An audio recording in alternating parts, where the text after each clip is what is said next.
أحييكم بالتحية تحية مباركة من عند الله تحية الإسلام السلام عليكم ورحمة الله وبركاته.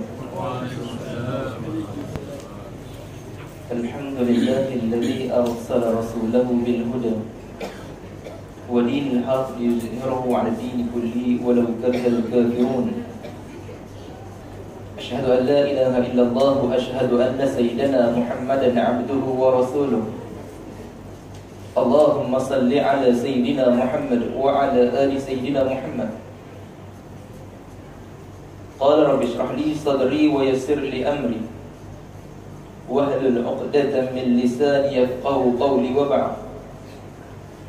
قال فإن أصدق الحديث كتاب الله وخير الحديث حديث محمد صلى الله عليه وسلم وشر الأمور محدثاتها وكل محدثة بدعة وكل بدعة ضلالة وكل ضلالة في النار. Alhamdulillah, ucapan yang terutama-tama kita ucapkan kepada Allah Subhanahu Wa Taala. Karena pada malam ini tuan-tuan, Allah Taala pilih kita untuk berada dalam satu majlis yang disebut sebagai majlis ringkas, iaitu majlis tazkirah. Sehingga Allah Taala sebut dalam Al-Quran, wallahu akhrajakum min butuni ummahatikum la ta'lamuna syai'an wa ja'alakum as-sam'a wal absara wal af'idah la'allakum tashkurun. Bagaimana dalam ayat ini tuan-tuan, Allah Ta'ala sebut wallahu akhrajakum min butuni ummahatikum. Allah Ta'ala lah yang mengeluarkan kamu daripada perut ibu kamu. Allah Ta'ala sebut la ta'lamuna syai'an. Dalam keadaan manusia ini apabila dia keluar daripada perut ibu dia ini, la ta'lamuna syai'an, dalam keadaan manusia ini satu benda pun dia tak tahu tuan-tuan. Nama sendiri pun dia tak tahu. Siapa mak ayah dia pun dia tak kenal tuan-tuan. Kemudian Allah Ta'ala sebut wa ja'ala lakumus sam'a wal absara wal af'idah. Kemudian kami jadikan bagi mereka ini, yang pertama Allah Ta'ala jadikan pendengaran, Allah Ta'ala jadikan penglihatan bagi kita. Allah Ta'ala jadikan hati, perut, akal, fikiran supaya manusia boleh berfikir. Akhir ayat Allah Ta'ala sebut la'allakum tashkurun, mudah-mudahan kamu boleh menjadi orang yang bersyukur. Kita lihat dalam ayat ini kenapa Allah Ta'ala nak sebut balik, sedangkan semua kita tahu bahawa tuan-tuan, manusia semua kita kenal, kita tahu yang keluar daripada perut kita ni, baby ni memang dia tak tahu apa tuan-tuan. Disebut oleh ulama, Allah Ta'ala sebut kembali wallahu akhrajakum min butuni ummahatikum la ta'lamuna syai'an. Dalam keadaan Allah Ta'ala yang mengeluarkan kamu daripada perut ibu kamu ini dalam keadaan tak tahu satu apa benda pun.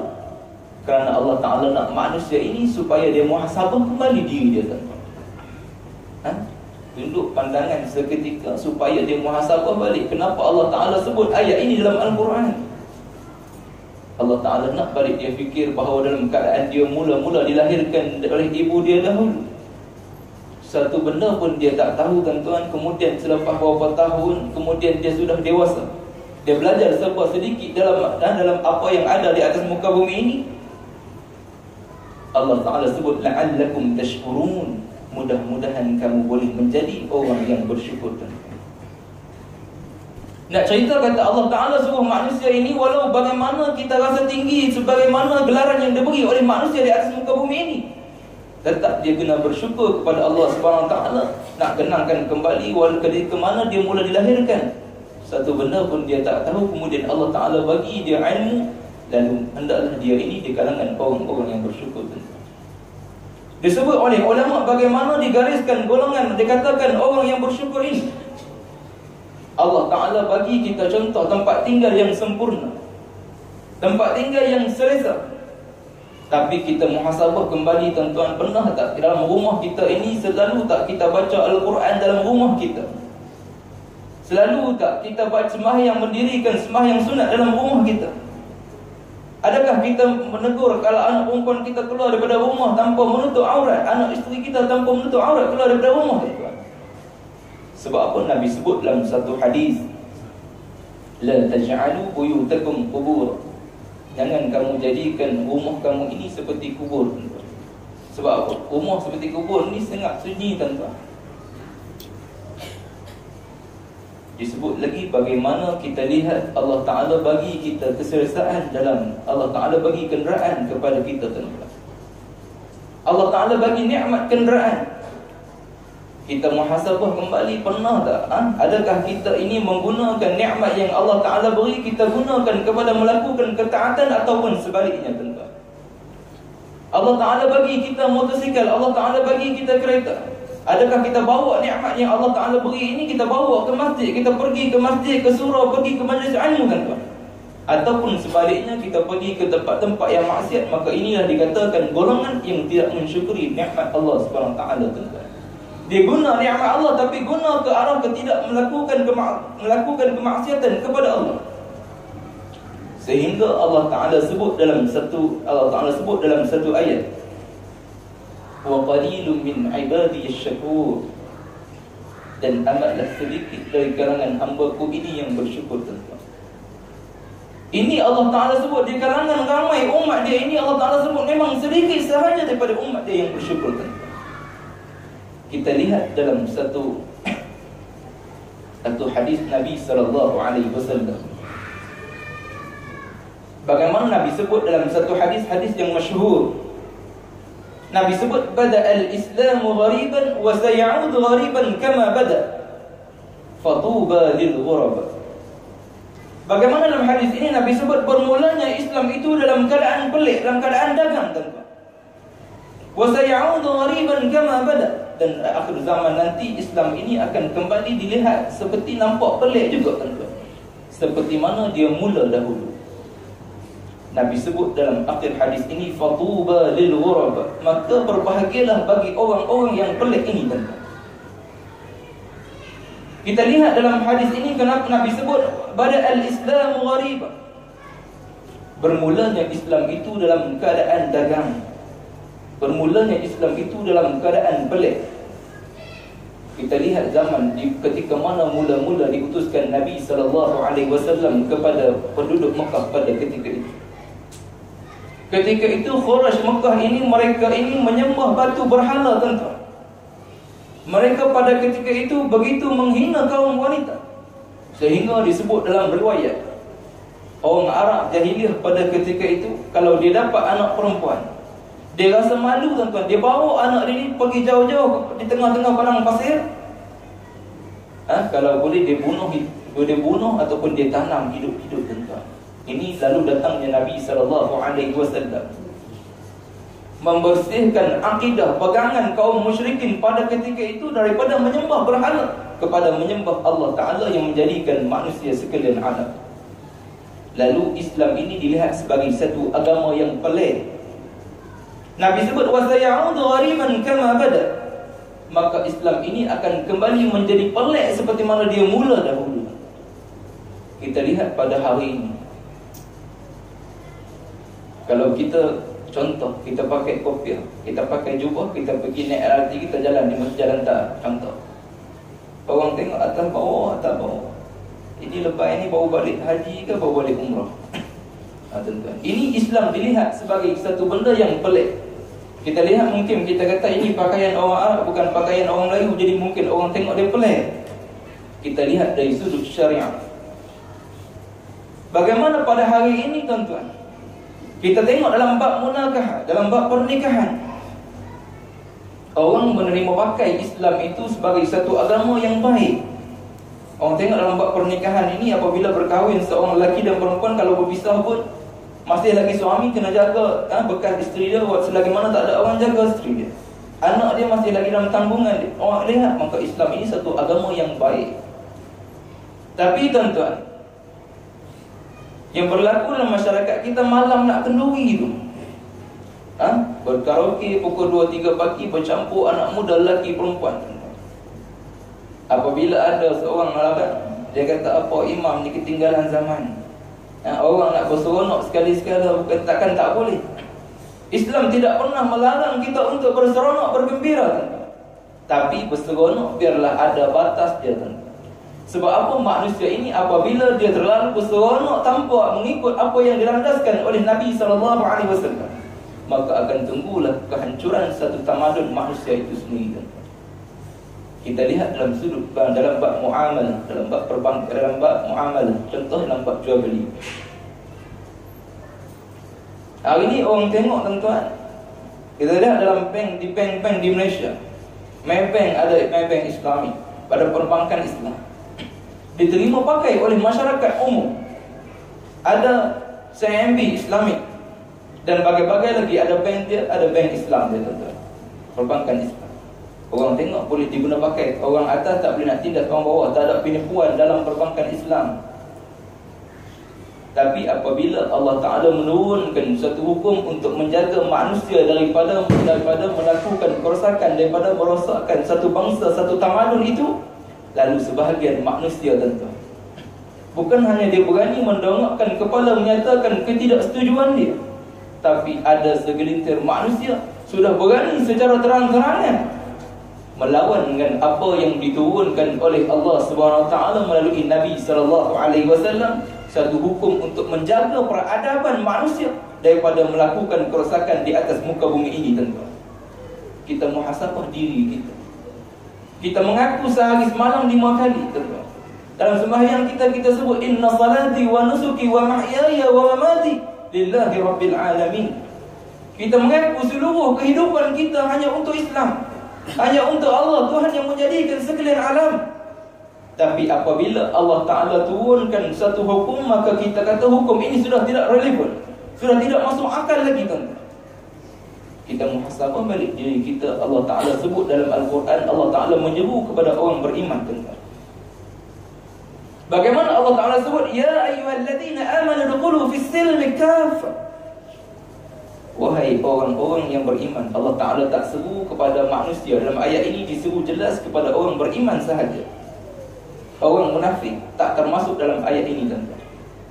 Allah Ta'ala menyeru kepada orang-orang beriman, wahai orang-orang yang beriman, udkhulu fis silmi kaffah. Masuklah kamu ke dalam Islam dalam keadaan keseluruhannya tuan-tuan. Bukan kita pilih Islam itu seolah-olah kita pilih apa yang kena dengan nafsu kita tuan-tuan. Apa yang kena dengan kepentingan diri kita, kena dengan kehendak nafsu kita, maka kita kata Islam ini baik. Tapi sesuatu benda yang apabila dibawa oleh Nabi SAW tak kena dengan nafsu kita, tak kena dengan kepentingan diri kita, maka boleh pula kita berani kata Islam ini satu hukum yang sudah tidak relevan, sudah ketinggalan zaman. Ini kadang-kadang tuan-tuan, kita sebagai seorang Islam, yang sebut dalam satu hadis Nabi SAW,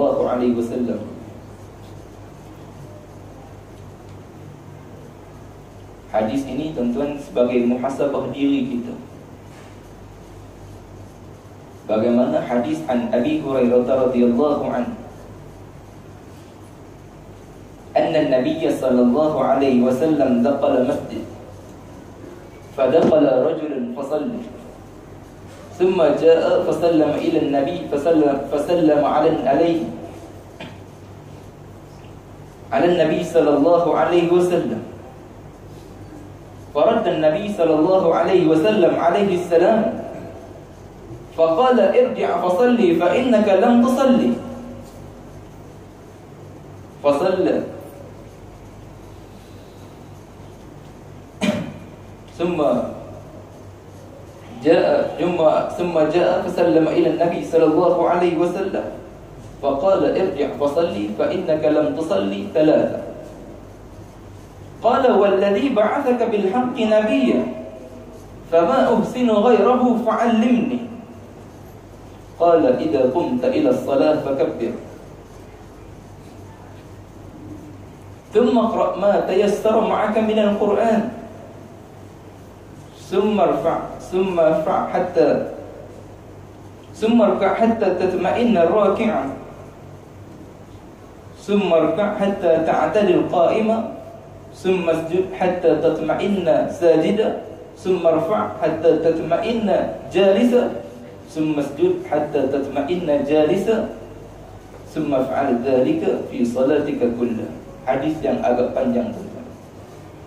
Bagaimana nak cerita dalam hadis ini, Nabi sebut dalam satu hadis ini, Diriwayatkan daripada Abi Hurairah radhiyallahu anhu, ketika mana pada suatu hari diceritakan ada Nabi SAW masuk ke dalam masjid.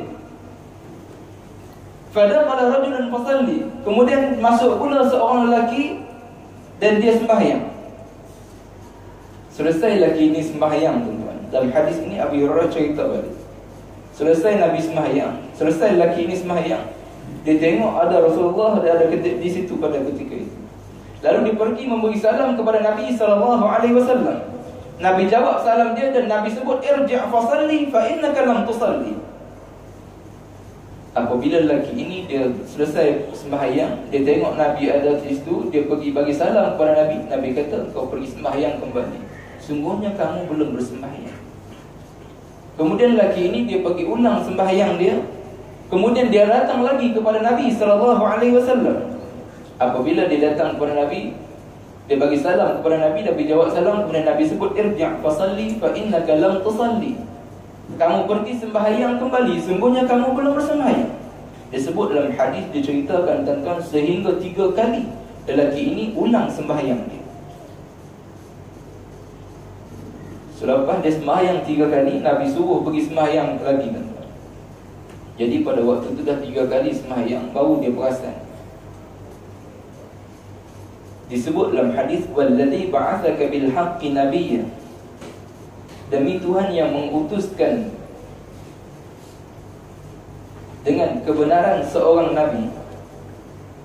Fama uhsinu ghairah fa'allimni, bagaimana lagi cara nak betul, cara yang terbaik, cara yang sebetulnya untuk aku, cara sebetulnya nak sembahyang. Maksud dia, tuan-tuan, dah 3 kali dah Nabi suruh dia sembahyang, dia pergi sembahyang balik sampai 3 kali dia ulang, baru dia perasan rasa-rasanya sembahyang aku ni tak betul. Lalu dia sebut fama uhsinu ghairah, bagaimana cara yang betul, bagaimana cara yang cantik. Fa'allimni, maka ajarkanlah kepada aku. Dia suruh Nabi ajarkan dia cara-cara nak sembahyang yang betul. Nabi sebut, idza qumta ila shalah, apabila kamu nak mendirikan sembahyang, fakabbir, maka bertakbir. Thumma qra' ma tayassara ma'aka minal Qur'an, kemudian kamu baca apa-apa yang mudah daripada Al-Quran, apa-apa ayat yang mudah daripada Al-Quran. Summarka' hatta tatma'inna raki'ah, kemudian kamu rukuk dalam keadaan kamu betul-betul rukuk. Bagaimana nak sebut kamu rukuk dalam keadaan betul-betul rukuk ini, tuan-tuan? Dia ada tama'ninah di situ. Bagaimana kalau tuan-tuan pernah tengok, kalau ayam dia mematuk beras, padi dan sebagainya, kalau dia patuk tu, dia bangun terus, tuan-tuan. Dia rukuk, tak ada tama'ninah. Nabi sebut summarka' hatta ta'tadil hatta tatma'inna raki'ah, dalam keadaan kita betul-betul rukuk, tuan-tuan, ada tama'ninah. Summarfa' hatta ta'tadil qa'imah, kemudian kamu berdiri tama'ninah, tidak dalam keadaan betul-betul berdiri. Summasjud hatta tatma'inna jalis sajidah, kemudian kamu bersujud dalam keadaan betul-betul bersujud, tuan-tuan. Summarfa' hatta tatma'inna jalisa, kemudian kamu duduk di antara 2 sujud dalam keadaan kamu betul-betul duduk 2 sujud. Kemudian disebut lagi summasjud hatta tatma'inna sajidah, kemudian kamu sujud pada kali kedua seolah-olah kamu seperti kamu betul-betul bersujud. Kemudian Nabi sebut summa fa'al dzalika fi salatika kullah, kemudian kamu lakukanlah pada setiap kali sembahyang kamu. Hadis ini agak panjang, tuan-tuan. Tapi nak cerita apa? Kita nak muhasabah kembali, tuan-tuan. Ini berlaku di zaman Nabi SAW. Bagaimana Nabi sebut hadis ini? Ada seorang lelaki yang sembahyang, tuan-tuan. Selepas sembahyang pergi jumpa dengan Nabi, Nabi suruh dia pergi sembahyang sampai disebut dalam hadis sebanyak 3 kali dia ulang sembahyang. Selepas 3 kali, tuan-tuan, baru dia perasan, baru dia sedar, rasa-rasanya sembahyang aku ni tak betul. Jadi dalam kesempatan bulan Ramadan ini, tuan-tuan, kita cuba lazimkan diri kita, kita jinakkan hati kita dengan majlis ilmu. Kita lihat contoh dalam sembahyang orang Melayu kita, tuan-tuan. Kita lihat satu contoh. Apabila sembahyang, contoh kita sembahyang di belakang imam, kita menjadi makmum. apabila imam bangun daripada rukuk, imam sebut sami Allahu liman hamidah, makmum sebut apa tuan-tuan? Rabbana lakal hamd. Kalau kita tengok dalam kitab fiqh, kalau tuan-tuan belajar fiqh Syafi'i tuan-tuan, kalau biasanya kalau fiqh Syafi'i ni kitab yang mula-mula kita belajar dalam matan Abi Syuja', kitab Safinatun Najah, disebut disunatkan bagi seorang disunatkan menyebut sami Allahu liman hamidah, disunatkan bagi imam dan juga orang yang sembahyang bersendirian. Tak disunatkan bagi makmum yang sembahyang di belakang imam menyebut sami Allahu liman hamidah. Sebab apa tuan-tuan? Contoh kita bayangkan dalam sembahyang kita, apabila imam sebut sami Allahu liman hamidah, makmum tak perlu sebut sami Allahu liman hamidah.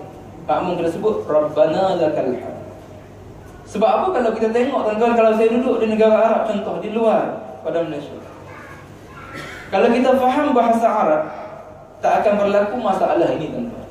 Sebab apa? Kita kadang-kadang kita sembahyang ini, kita ikut orang tua-tua kita buat, kita tengok tok imam kampung kita buat tuan-tuan. Jadi kita ikut, kita melakukan satu perkara itu tanpa ada berlandaskan ilmu yang betul-betul yang tepat tuan-tuan.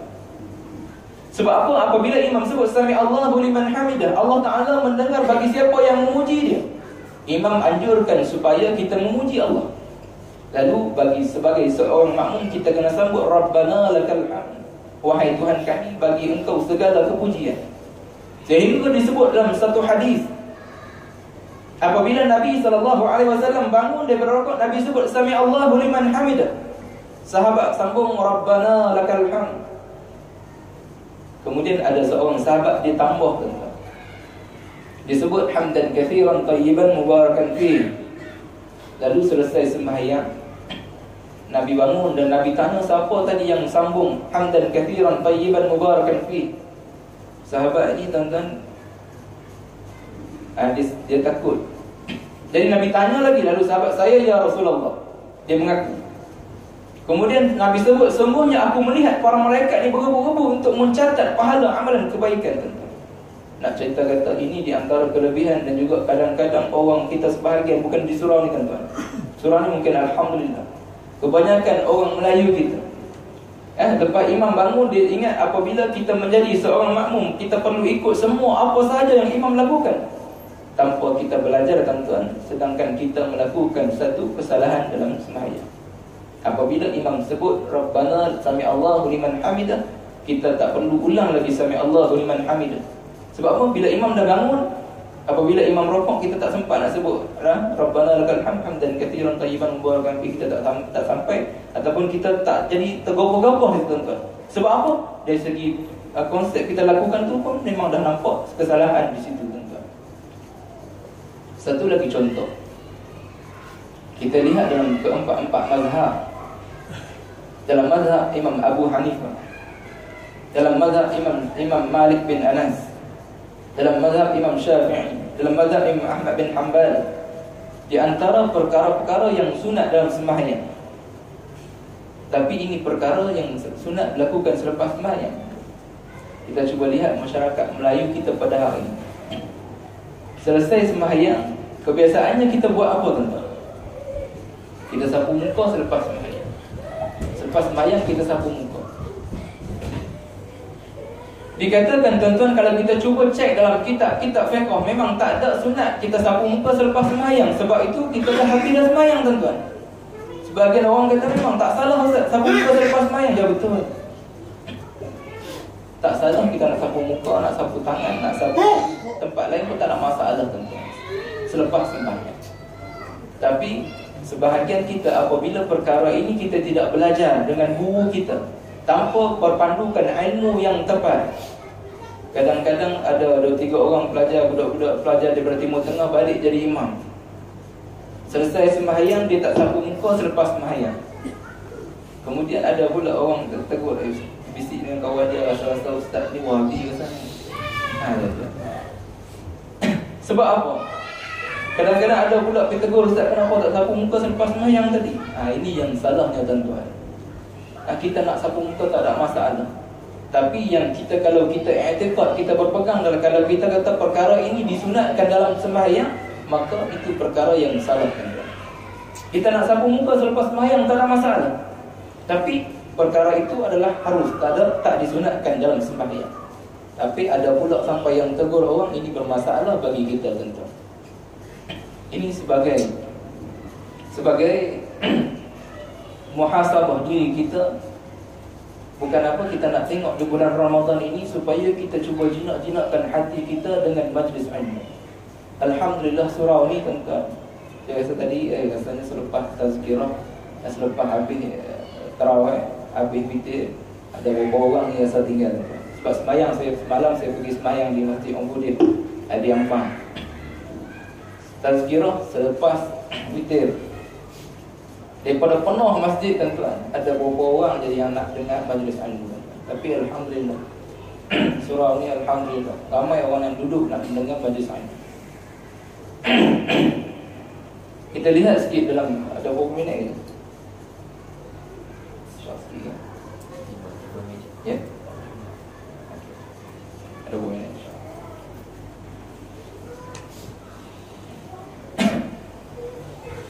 Kesempatan bulan Ramadan,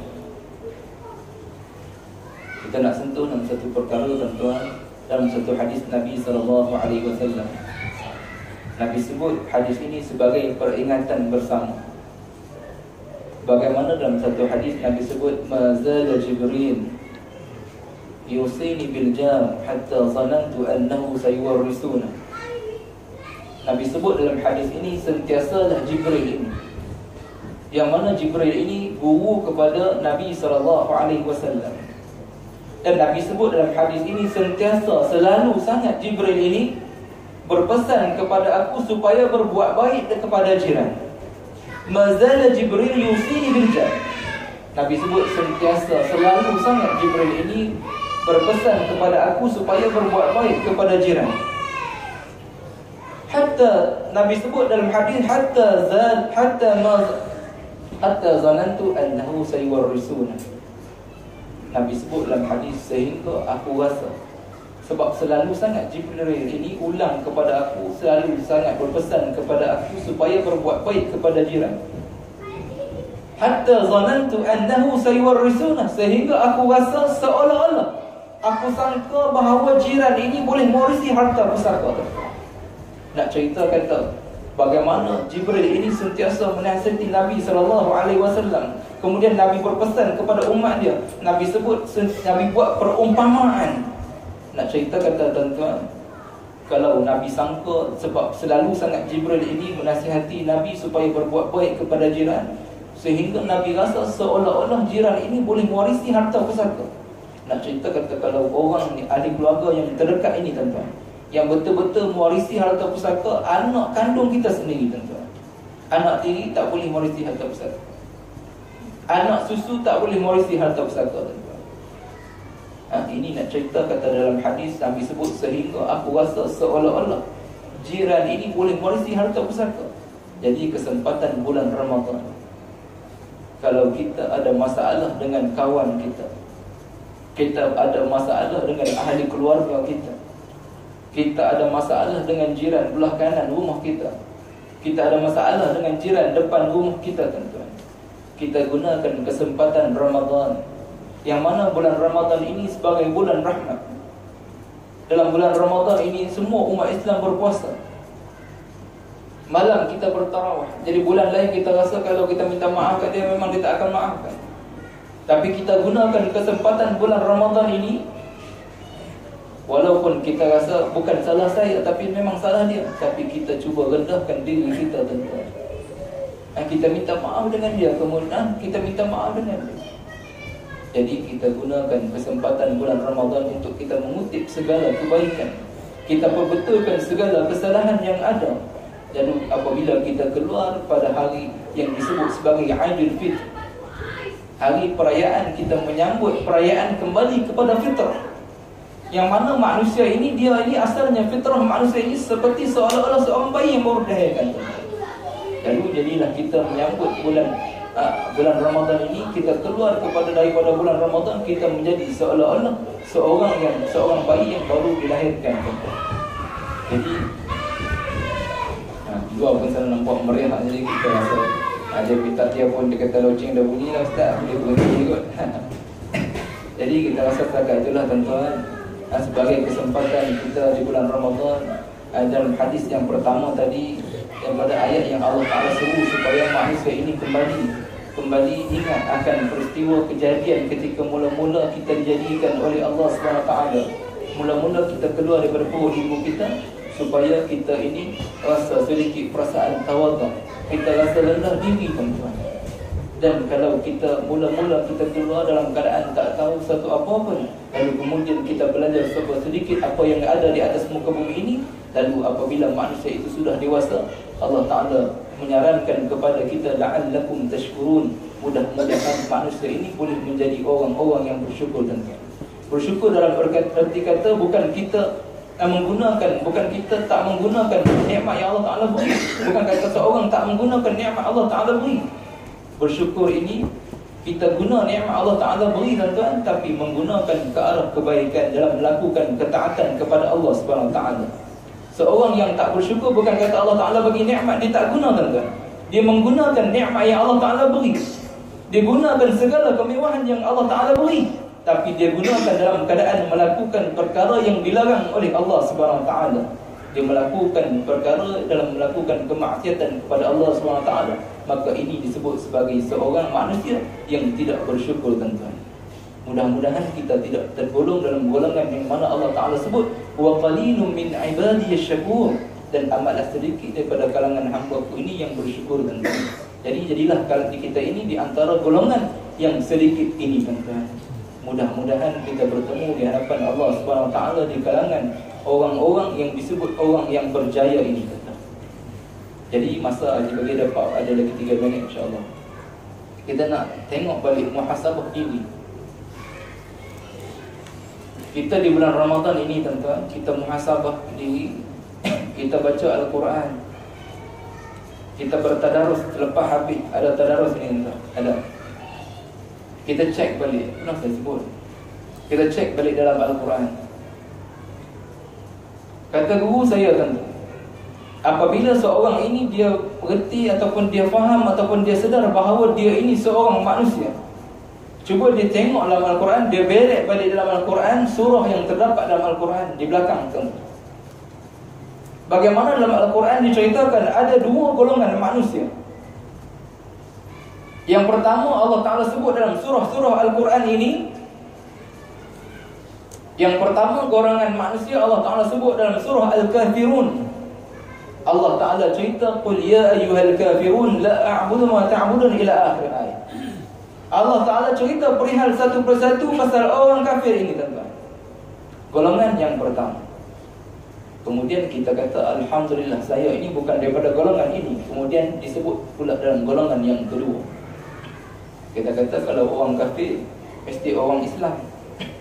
Kita cuba cari dalam Al-Quran tuan-tuan, surah-surah yang ada dalam Al-Quran, ada tak surah orang Islam ataupun surah Al-Muslimun?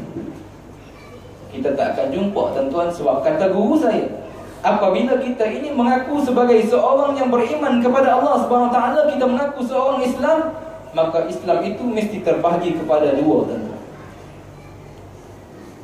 Islam mesti terbahagi kepada 2, sebab Islam tak ada surah dalam Quran cerita pasal surah orang Islam. Yang pertama orang Islam ini disebut yang golongan yang pertama ada 2 tuan-tuan. Surah yang pertama cerita pasal golongan pecahan daripada orang Islam. Allah Ta'ala sebut dalam surah Al-Mu'minun. Allah Ta'ala sebut qad aflahal mu'minun alladhina hum fi salatihim khashi'un ila akhir ayat. Allah Ta'ala cerita satu persatu perihal orang-orang beriman ini tuan-tuan. Kemudian kata guru saya, golongan manusia beriman Islam yang kedua, dalam surah Al-Munafiqun Allah Ta'ala sebut idza ja'akal munafiquna qalu nashhadu innaka la rasulullah wallahu ya'lamu innaka la rasuluh wallahu yashhadu innal munafiqina lakadzibun. Kita boleh tengok, boleh kaji dalam surah yang ada dalam Al-Quran ini tuan-tuan. Bagaimana kata guru saya, apabila kita mengaku kita beriman, kita jadi seorang Islam, maka Islam itu terbagi kepada dua. Sama ada kita ini di antara golongan yang diceritakan dalam surah Al-Mu'minun ataupun golongan yang diceritakan dalam surah Al-Munafiqun. Jadi sama-sama kita muhasabah diri kita, tuan-tuan. Adakah yang disebut tadi, bagaimana Allah Ta'ala syurkan, Allah Ta'ala sebut secara jelas supaya orang-orang beriman ini masuk ke dalam Islam dengan menyeluruh, tuan-tuan. Kita terima apa yang dibawa oleh Nabi SAW dengan keseluruhannya. Bukan kita pilih mengikut hawa nafsu kita, bukan mengikut kepentingan diri kita, tuan-tuan. Jadi saya sudahi dengan Assalamualaikum warahmatullahi wabarakatuh. Dan juga tuan-tuan ada sedikit pengumuman. Kebetulan